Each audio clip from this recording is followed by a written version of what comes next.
What's up? So this is my new computer build. I've had it for about a month now.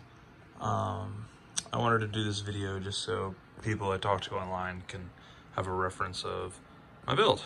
So first off, we have a Lian Li case. It's a Cool 2 or something like that. I really like the tempered glass panels. It gives me a lot of access to the front and the back. The back here is covered up by these cosmetic panels, which you remove by screw. That hides all your wires. We've got 1 terabyte SSD down here, 750 power supply. There's room for 4 of them down there, so there's all those little mounting brackets. Guy's pretty beefy. It's a lot bigger than I thought I was gonna make it, but here it is. This is a little nice mesh they put on here so you can keep the dust out. You can remove that if you want to get crazy airflow. This thing changes colors. Sometimes I pop this off of here. What I'm not gonna do right now. It just reveals the face of the radiator. I think it gets a little better airflow sometimes when I do that, but really isn't necessary.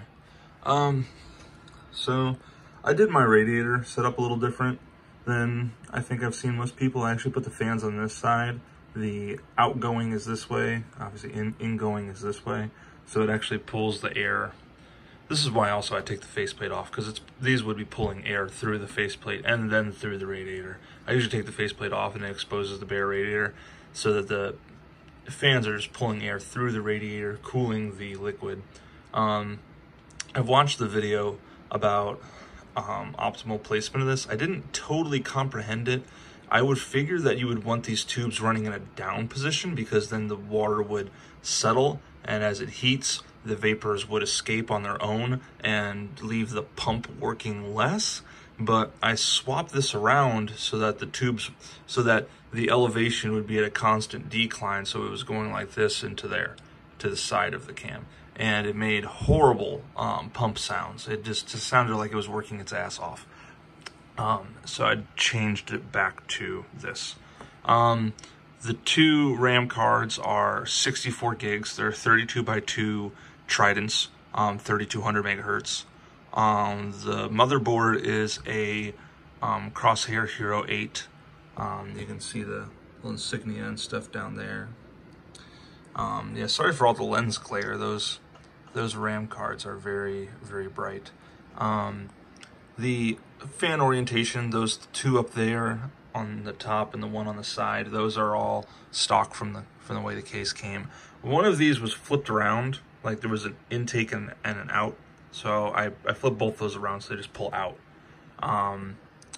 The graphics card is a 2070 Super. Does excellent. And I'm happy with it. I mean, I wish it would have had more. I wish it would have had a cooling that makes more sense, because the fans are on the bottom there. They're not running right now. I guess it's kind of under temp at the moment. But here's all the exiting for the heat. Is here and here. And that doesn't work too well with the way I did these fans, because these fans are giving all this air this way, and then this is blowing right back at it. So this is creating a turbulence right here. So let me close all this up so we get a good look at it. All nice and neat. So then I'll go on to some other things going on. It's a 144 hertz monitor. It's a 2K. I think it's like a 2500.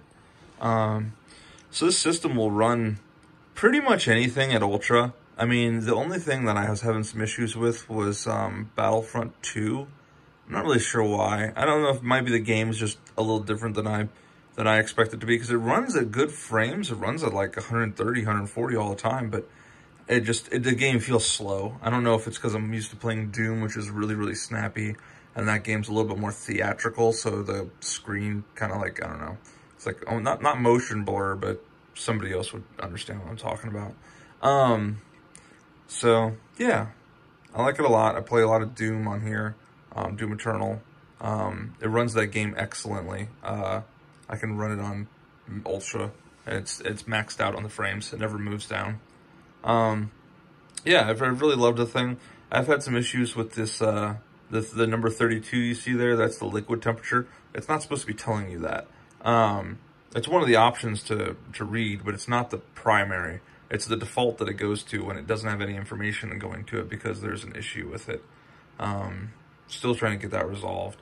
I found out that's a compatibility issue between the motherboard and that cam, but it's been working here and there, but then it stops working and it's just a pain in the butt. Anyways, that's my build. Yeah, not too much more to know about. Oh yeah, the CPU. Should have mentioned that way earlier. The CPU is a an AMD 9, Ryzen 9, 3900X. The I believe it's 3600 or 3800 megahertz, or 3.8 or 3.6 gigahertz. Last time I opened Ryzen Master, it was clocked at 3800 megahertz. So that's where it's at. It's interesting because I sign benched it, and I think around 33 or 3400 megahertz, I actually got a 7300 score out of sign bench. And when I rebooted it, and basically I took my CPU out. I cleaned off all of its thermal paste, and I reapplied the thermal paste and reinstalled the cam, trying to see if that would kind of kick it into gear, maybe make it work properly. But either way, it reset my overclock settings when I did that, and it set it back to the 3800, and then I benched it again, and actually it was lower than the 3300 I did, 3400. It's kind of odd, but I'll do some videos about benchmarks at a different time and different games and what it looks like on that. But for now, yep, that's my build. Like it a lot.